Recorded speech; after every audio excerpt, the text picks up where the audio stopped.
Alrighty, we are back with chapter 12. Whew. And here we go. Of Catalyst by Lisa Beeson.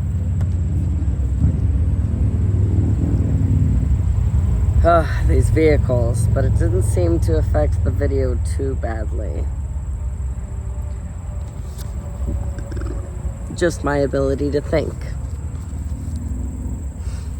Ari emerged from the white swirling fog into a cramped, dirty kitchen, illuminated by the faint early morning light coming in through the dingy curtain in the window.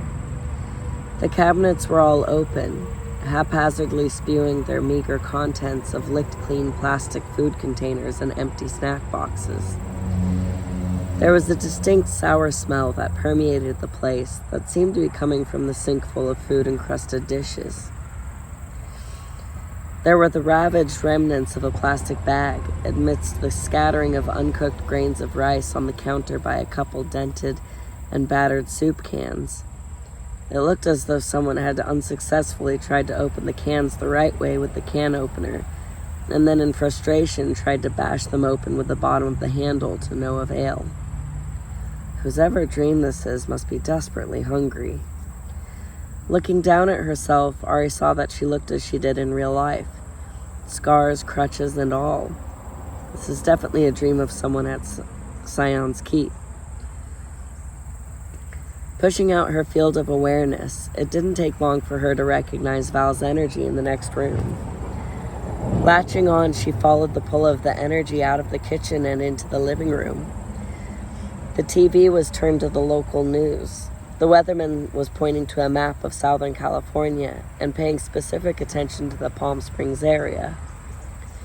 The pole then guided her to the right, but instead of seeing Val as Ari knew her now, she saw a tiny little girl with tangled mass of dark hair, curled up around a shabby stuffed bunny in the corner of a manky old couch. Ari's heart broke for her. This apartment was dark and disgusting, and it looked as though little Val hadn't changed clothes or bathed in days. There didn't seem to be anyone else in the apartment other than Val, and she looked way too young to be left by herself. There was a slightly ominous tinge in the atmosphere of the dream, but everything was too detailed to be a composite of things Val's mind randomly assembled together. Ari's chest tightened painfully at the realization that this dream must be modeled around a real memory. Her protective instincts were on high alert, and Ari wanted to scoop up little Val in her arms, hold her tight, and tell her that she wasn't alone anymore. Just before she was about to go over to her, she heard a key jiggling in the lock of the apartment door. Little Val stirred, and Ari immediately wanted to become invisible. She suddenly felt like an intruder in this scenario, but a part of her didn't want to pass up this opportunity to get to know more about Val, what Val had been through. The door opened slowly, and little Val eagerly sat up. It was too late for Ari to move without being seen, so she just winced and wished herself as inconspicuous as possible. "Mama?" little Val whispered hopefully, still clutching the bunny in her tiny hands. Ari noticed the scabs on the little girl's left cheek surrounded by greenish-yellow bruise. They looked like scratch marks. Ari was furious and about to charge the person coming through the door, who had dared to treat Val this way. But she was shocked to realize that she had become invisible. Ari was just an ethereal, floating observer now. And beyond her anger, she was thrilled to know that she could have some control over herself in someone else's dream. Or maybe it's because I don't fit in this scenario, so Val's mind doesn't register that I'm here. But then Ari noticed the disappointment on little Val's face when she saw the woman who was cautiously coming through the door. The lady was Latina, but she didn't look anything like Val. She was wearing a burgundy velour tracksuit, and her hands were bedecked with absurdly long fake red fingernails and cheap gaudy rings. Even though little Val was disappointed that it wasn't her mama, she jumped off the couch and ran over to the woman, desperately clinging to her legs and pleading in a confused mix of Spanish and English. Lo siento mucho, Tio Rosa. I'll never ever do something like that again. Lo prometo. Pardon me. No abandoname. No abandonime. Por favor. Tell Mama to come back. Instead of comforting the little girl, the woman shoved her away in fear and disgust. And Ari absolutely hated her in that moment. One moment. Still got the scratchy throat and the stuffiness. It won't leave me alone.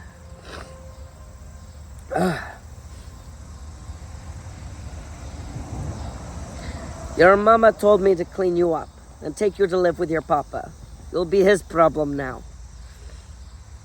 Apologies for the butchering of accents and voices.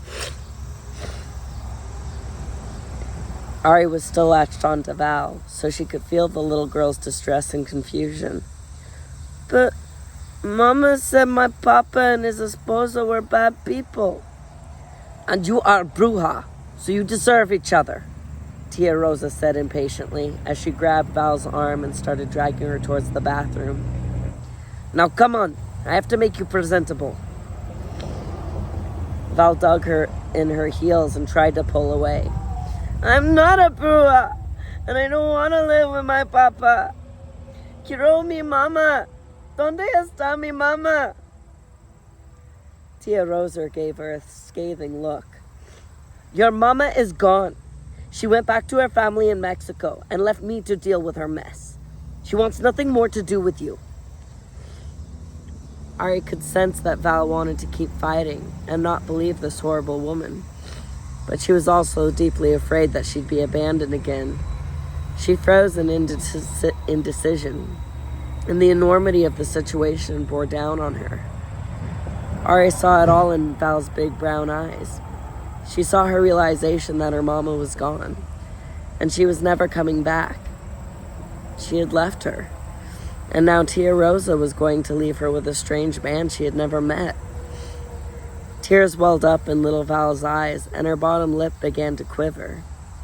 But being just as stubborn as she is now, Ari could see that Val was determined not to break down in front of Tia Rosa as she dragged her into the bathroom. Then everything abruptly changed, and Ari, still invisible, was beside little Val in the back seat of a car that was parked on the street outside of a tiny house. Val was still clutching the shabby stuffed bunny, but now she had on a sundress and little sandal shoes. Her hair was clean and combed through, but was still a little damp.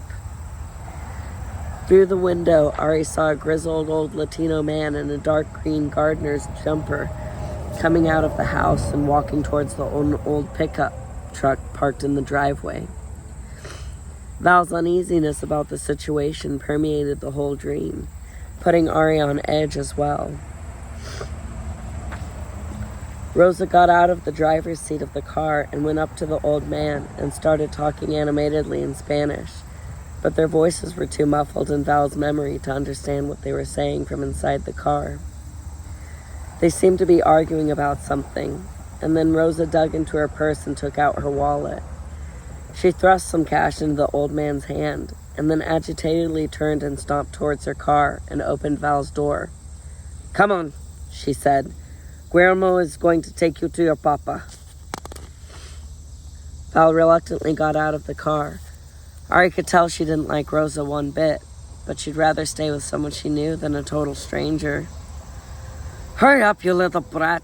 We're going to make Guillermo late for work. Rosa took her hand and walked her over to the passenger side of the old truck. Now be a good girl and do what Guillermo tells you. She opened the door and picked Val up under her armpits and dumped her on the seat. Val hugged her bunny to her chest and rested her chin between its floppy ears. Rosa dug through her purse again and brought out a white envelope, and then held it out to Val, who reached out her little hand and took it. Your mama wanted you to give that to your papa, and only to your papa. No one else. Understand? Val nodded, even though Ari felt like that was asking a bit much of a little girl who had never met her father before and had no idea what he looked like. "Now," Rosa continued, "if anyone asks or gives you trouble, you say in English that your name is Valencia Marlowe, daughter of Henry Marlowe, and you have the right to be there. You got that?" Val nodded. "Say it back to me," Rosa demanded. "My name is Valencia Marlowe, daughter of Henry Marlowe. You have a right to be there. Got that?" Val said uncertainly. "No! Say I have the right to be here," Rosa said impatiently. "Rosa!" Guillermo said in a warning tone, telling her in a glance that he didn't have the time for this nonsense as he turned the key in the truck's ignition. Rosa let out a frustrated sigh. "Don't forget to give your papa that envelope," she told Val as she closed the truck door. Val clasped the envelope in her hand and hugged her bunny tight as Guillermo backed the truck out of the driveway and sped off down the road. Ari could feel that Val was terrified, and her bottom lip began to quiver again as a single tear slid down her bruised cheek. Guillermo reached across her to open his glove box to take out a pack of cigarettes. Val flinched away from him and scooted closer to the door. He glanced at her, and Ari saw the pity in his eyes. "Don't you worry, pobrecita. Your papa is a very rich man. You will be better off," he said before he lit the cigarette in his mouth. He had the decency to at least blow the smoke out his open window. Val didn't say a thing. She just looked out her window as the tears silently leaked out of the corner of her eyes. And Ari's heart ached for her. The dream changed again. The truck was about to pull through a fancy gate, and Guillermo was telling Val to duck down in the footwell so she wouldn't be seen. Once they passed through the gate, he told her she could sit back up, and Val's mouth dropped open when she saw the beautiful palatial mansion sitting up on a hill. It sat at the end of a white gravel path that ran across the perfectly manicured lawn, flanked by marble statues and topiary bushes cut into whimsical shapes. Everything had such a larger-than-life, fantastical quality to it that Ari didn't know if the house had really been that big and palace-like, or if it was just how it had seemed to Val at the time. Guillermo parked the truck behind some hedges and told Val to head down the gravel path towards the house. "Just ring the doorbell and Myra will take you to your papa." Val looked back out her window at the now impossibly long path that stretched across the lawn, which had stretched to the length of a football field, and she turned back to Guillermo uncertainly. He shooed at her with his hands. "Go on, before you get me in trouble. But don't tell anyone it was me who brought you here. Understand?" he demanded. Val nodded, then opened the door and climbed down from the seat to the grass beside the road, making sure she kept the envelope and her bunny held tightly in her hands. As soon as she closed the door, the truck sped off down the road, leaving her all alone. Val turned back towards the mansion that looked more like a fairy tale castle now, and wiped her tears with the back of her bunny's head. "It'll be okay, conejito," she whispered to the stuffed animal.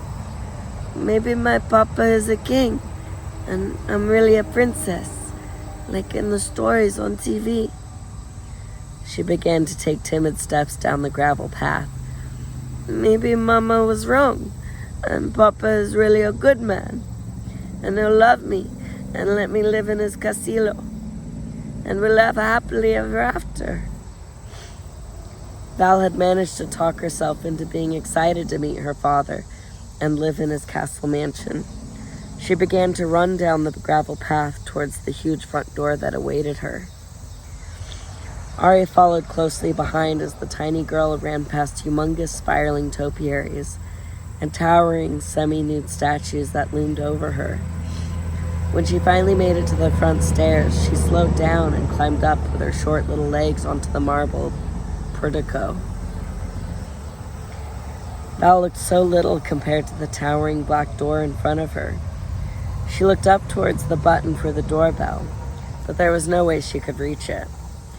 So Val stuffed Canijito under her left arm and started banging on the door with her little fist.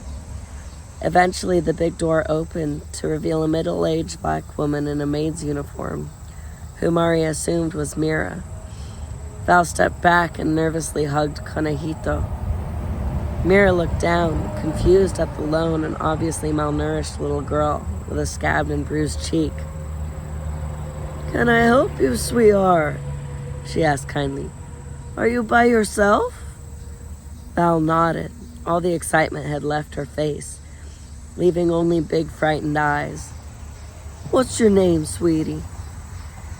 Val looked like she wanted to run away, but then she squared her little shoulders and said, "My name is Valencia Marlowe, daughter of Henry Marlowe. I have a right to be there." She shook her head, knowing that wasn't right. "Here, I have a right to be here." Mira's eyes widened in shock. "Are you Anita's little girl?" Val nodded. "Where's your mama? Is she here?" Mira asked, looking beyond the little girl towards the lawn, as if Anita was hiding out there somewhere. Mira's question only reminded Val that her mother had left her, and her bottom lip began to quiver as she slowly shook her head no. "Oh, sweet baby, come here." Mira knelt down and took Val into her arms, giving the poor child the comfort she desperately needed. Val just stood there stiffly at first, obviously not used to physical affection, let alone from a stranger. But then she leaned into the kind woman, wrapping her skinny little arms around Mira's neck, and broke down, finally able to release all the pent-up fear and sadness she had been bravely holding in. Mira let her cry it out for a couple minutes as she continued to rub her back and hold her close. Then she stood up with Val still in her arms. "Oh, you are light as a feather, baby girl. Are you hungry?" Val nodded, while still resting her head on Mira's shoulder, her tiny hands still clutching the envelope and Canijito. "Come on, let's get you some breakfast. Then we'll sort this all out, okay?" Mira said soothingly as she carried Val through the halls of the mansion.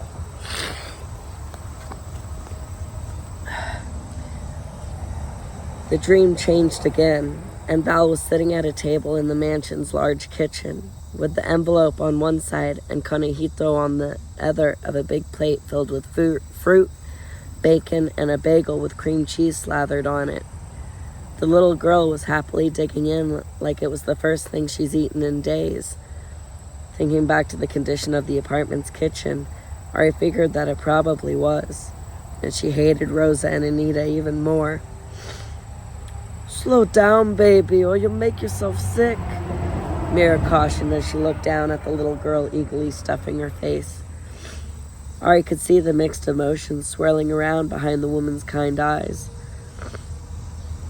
Pity, remorse, and incrimination for Val's parents, all warring against her sense of duty to her own family to keep her job. Val ignored Mira's warning as she continued to take a huge bite of bagel, followed by some strawberries. "Who's that for, sweetie?" Mira asked. Val swallowed. "I'm supposed to give it to my papa." "I can take it to him while you finish eating," Mira suggested. Val looked uncertainly between the envelope and the kind woman, torn between doing what Rosa told her to do and filling her hungry belly. But then she shrugged, clearly choosing food over that foul woman. She handed the envelope to Mira, leaving sticky little fingerprints on the white paper, and then returned her attention back to the meal. "I'm going to go get your father. I'll be right back," Mira said as she turned to leave, but then she turned back uncertainly. "Will you be all right by yourself for a few minutes, sweetheart?" Val nodded absently as she shoved 2 pieces of bacon into her mouth. "All right. You stay right here and continue eating. I'll be right back," Mira said, and then rushed out of the kitchen. Almost as soon as Mira left, a fluffy little Pomeranian pranced into the kitchen, and both the dog and the child eyed each other curiously. Like any small child when seeing a small dog, Val's eyes lit up, and she squealed, "Puppy!" And like most small dogs when faced with an excited small child, the Pomeranian immediately turned back around to make a quick exit. A voice of another small child from out in the hallway was saying, "Where are you going, Biscuit? It's time to eat." Then in walked a little girl about the same age as Val, with blonde hair and green eyes, whom Ari immediately recognized as young Claudia. Claudia stopped short and was understandably shocked to see a strange little girl eating a meal in her kitchen. "Who are you?" Val gulped down the food that had been in her mouth. She took in Claudia's shiny golden locks that were perfectly curled at the ends and her immaculate outfit, and then she looked down at her own grubby sundress with the fresh stains she'd created by wiping her hands on it instead of using a napkin. Ari could feel her embarrassment and shame, but the brave little girl took a deep breath and proudly proclaimed, "My name is Valencia Marlowe, daughter of Henry Marlowe, and I have a right to be here." She gave a single nod of her head to punctuate the fact. Claudia's face crumpled into a confused scowl. "Henry Marlowe isn't your daddy. He's my daddy." "Is too," Val retorted, standing up on her chair. "My mama said so." "Is not," Claudia insisted with a stamp of her foot. "Who are you yelling at, Claudia?" a woman's voice asked agitatedly from the hallway. "And where's that nanny of yours?" In walked a rail-thin blonde woman with a disproportionately large bust, in high heels and expensive designer clothes, holding Biscuit in her arms. Her face had the haughty plastic appearance of someone who has spent a lot of money to rework it into perfection. And though her expression barely changed, her eyes took in Val's dirty and bruised appearance like a hawk scoping out prey. Do you know this little girl, Claudia?" she asked without taking her eyes off Val, who was now slowly sitting back down in her seat, clearly terrified. "No," Claudia said indignantly. "She says her name is Valencia Marlowe, and that daddy is her daddy. But that's not true, is it, Mommy?" Ari saw the fire of recognition and outrage burn behind the woman's eyes before she screeched, "Mira!" causing Biscuit to squirm in her arms at the loud noise. Mira came running in. Yes, ma'am," she said, glancing worriedly over at Val, who was now trying to make herself as small as possible by curling up on the chair. "Did you let this child into the house?" she asked with a scathing glare. "Yes, ma'am," Mira said, nervously wringing her hands. "She was all by herself, and it was obvious that she hadn't had a decent meal." "So you decided to take it upon yourself to feed her with our food?" she interrupted, and then she glanced over at Val in hatred and disgust, focusing all her anger for her philandering husband on her innocent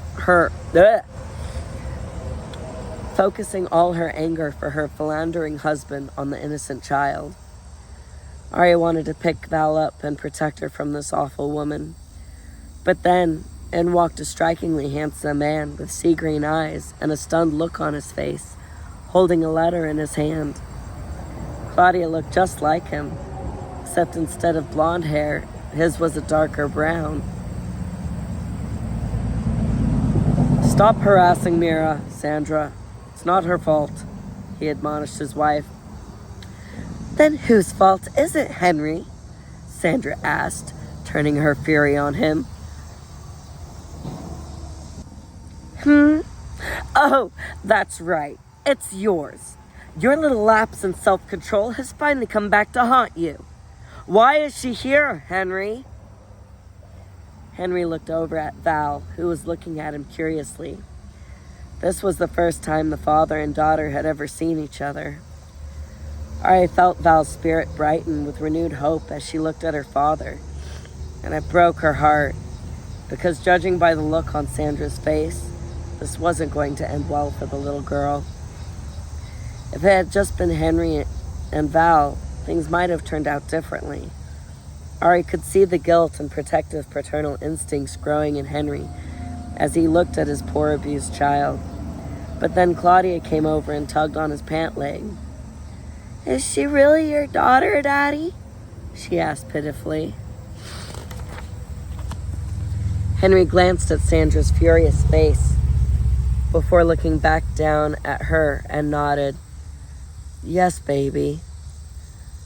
Claudia's mouth dropped open in shock, but then Ari saw the moment it dawned on her that she and Val were related, and she gasped. "So she is my sister?" She looked over at Val curiously, and Val was starting to smile at the thought of having her very own sister. But then Sandra stepped in between them. "No, she is not. She is nothing to you, Claudia." Then she looked menacingly at Henry. "Take that child back to her whore of a mother now." Mira gasped at Sandra's crassness, and the look on Henry's face showed that he was reaching the end of his patience with his wife. Ari sensed the menace simmering just under the surface of his perfectly manicured facade, and so must have Sandra, because she started to back down. "I can't take her back to her mother, Sandra, because she's already gone back to Mexico," he said, waving the letter in his hand at her, yet not letting her read it. "She's left the girl in my care." "That child is not going to live in this house," she declared. "I have let you get away with a lot of things, Henry Marlowe, but I absolutely refuse to let your mistake," she said, eyeing Val like she was nothing more than a bug under her shoe, "live in the same house as me and your legitimate daughter. I refuse!" She reached down and grabbed Claudia's hand, jerking her away from her father. "If you don't get that child out of this house right now, I will tell my father about everything," she threatened, essentially blackmailing him into turning his back on Val.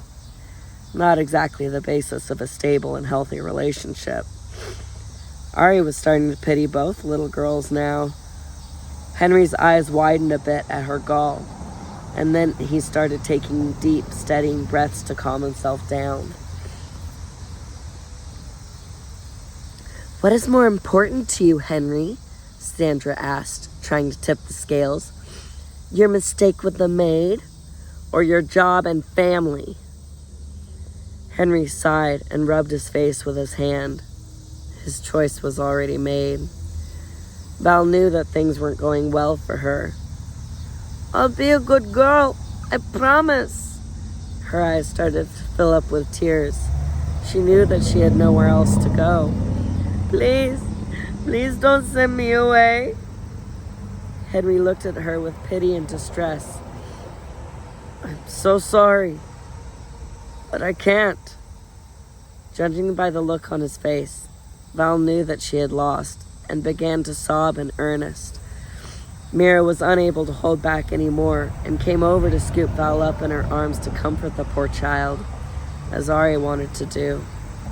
Ari also wanted to smack the smug, haughty look right off Sandra's stupid plastic face. Ari understood what Val represented to Sandra, but the little girl was still only an innocent child who had just had her heart ripped out. And the woman was smiling? "Please get her out of here, Myra," Sandra said in a dismissive... Sorry, temporary coughing fit. "Please get her out of here, Mira," Sandra said in a dismissive tone. "Karina!" she yelled out into the hall. "Claudia needs to eat before you take her to preschool." A chubby Latina woman of indeterminate age, who had obviously been listening out in the hallway, came hurrying into the kitchen with an apologetic look on her face and immediately started fixing Claudia some breakfast. Mira was still standing there, swaying with Val in her arms and rubbing her back, trying to calm her down. "Where should I take her, ma'am?" she asked, trying to keep the condemnation out of her voice. "Child Services, the fire station. I don't care. Just get her out of here." "Yes, ma'am," Mira nodded as she started to move towards the back door. Val became hysterical, reaching out towards her father and struggling in Mira's arms. "Papa, please," she wailed between sobs. "Papa!" Watching this all play out, Claudia became upset as well and started to cry. Henry picked her up to comfort her, feeling helpless to do anything else. Ari could feel the envy and dejection enveloping Val as she watched Claudia being held and comforted by their father. She was so upset, and her tiny little body was shuddering so violently with the ferocity of her distress that it couldn't hold down the meal of rich food she'd just eaten any longer, and she vomited all over the floor. "Get that horrible thing out of here now!" Sandra screamed, pointing towards the door. Mira ran out the door and Val screamed, "Conejito!" before it slammed shut. Ari turned to see the shabby stuffed rabbit still sitting forlornly on the table before the dream changed again. It was nighttime, and they were in a tiny bedroom. The dream had definitely taken a more frightening and sinister turn. Val was older now, anywhere between 12 and 14, and she was huddled, frightened in the corner with her hands over her ears, whispering, "Go away, go away, go away." Someone was jiggling the handle of her bedroom door and finding it locked. "Val!" called a male voice from the other side of the door. "Did you change the knob on this door? Unlock the door, Val!" He jiggled the handle again. Little pig, let me in!" he crowed like the big bad wolf. He was slurring his words a bit, like he was drunk.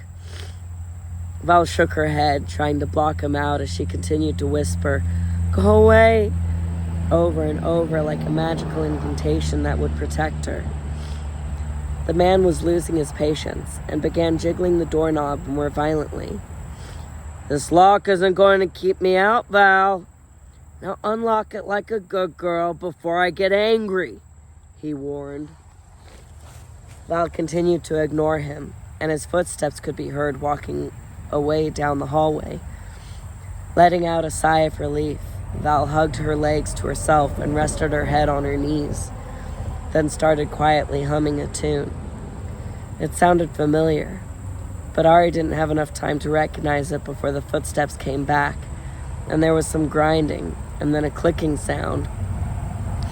Val immediately stopped humming and scooted as far into the corner as she could as the door opened. In walked a wiry man in a haze of alcohol and motor oil fumes. He was in his work uniform for a local auto shop. The name Stan was embroidered on his untucked and unbuttoned shirt, which revealed a tattoo of a skull on his chest peeking out of a sweat and grease-stained undershirt. He blearily eyed Val in the corner while holding up the tool he used to unlock the door. "I told you that lock wouldn't keep me out. Why you gotta be naughty like that, Val? I just wanted to tuck in my little girl," he said with a salacious sneer. "I'm not your little girl," Val whispered vehemently, trying to sound braver than she was really feeling. Her fear was starting to be overtaken by anger. "I'm not going to let you do what you did to me again. So leave me alone, you filthy pervert!" Stan looked livid, and before she had time to react, he backhanded Val with a quick swipe of his arm, stunning her in a haze of pain. "Where do you get off talking to me like that, you dirty little Mexican whore?" he snarled. "You are whatever I say you are." Then he violently grabbed a handful of hair on her scalp, forcing her to stand up, and then he yanked her head over so hard that she fell onto her bed. Val was too stunned by the pain to fight back at first, But as soon as Stan started to undo the buckle of his belt, her wits came back. "I'll scream," she threatened, "and Lana will wake up and call the cops, and then leave your stupid redneck ass." "You're not gonna do a damn thing, you little bitch, except shut your mouth and take what's coming to you." He placed his hand over her mouth, leaning all his weight on her as he started to pull down her pajama pants with his other hand. "No!" Ari screamed in her mind. Just as Ari was about to attack the perverted pedophile, the room began to fill with a low rumbling sound that shook the walls and the furniture. Ari saw that it was coming from Val, and she noticed that Val was starting to focus the frequency she was producing on Stan, channeling all her fear and fury at him. He screamed in agony as he let her go to put his hands over his ears. Val was so consumed with rage that she lost control. She mercilessly attacked him with wave after wave of powerful subsonic frequencies, while he screamed like a banshee, and blood started to seep out of his nose and ears. "Leave me alone!" Val bellowed, not just at Stan, but at everyone who had ever hurt her. Ari was somehow unaffected by the sound waves as she zoomed in on Stan the same way she had been able to on Val, while Azza was healing her, and she saw that his eardrums had burst. In fact, Val's sound waves created so much pressure in his head that she ruptured an artery in his brain, killing him instantly. Stan's eyes rolled up into his skull, and he collapsed onto the floor, a corpse. When Val calmed down enough to realize what she had done, she became frantic and started hyperventilating as she looked down at his lifeless body, and she screamed in horror. Val jumped off the bed to run away from what she had done, and the room dissolved away. As she ran, she began to age, and her outfit changed into what she was wearing tonight. She was now running down a city street, away from horrifying monsters and demon creatures coming out of the shadows trying to grab her. There was a familiar, oily darkness about them that struck Ari immediately. Val was attacked by shades. That's how we were connected by the Mad Hatter. The shades must have tried to use Val to get to me. And for the first time since Ari had started dreamwalking, she was actually glad to see the white bank of fog appear in front of them, signaling that Val was waking up, and she'd be done reliving this nightmare. Ari eagerly went straight into the fog and into her own dreamless sleep.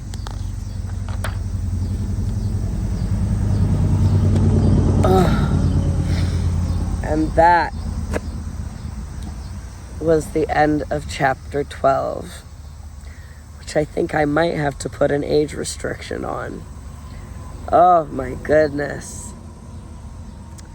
When we started this book, did you think this is where we would be right now? I don't think you did. I certainly didn't. My goodness gracious.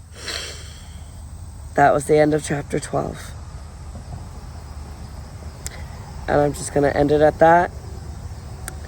And I think I'm going to try and walk home now. It's getting pretty hot though. But I'm going to try and walk home. And we'll see what happens after that.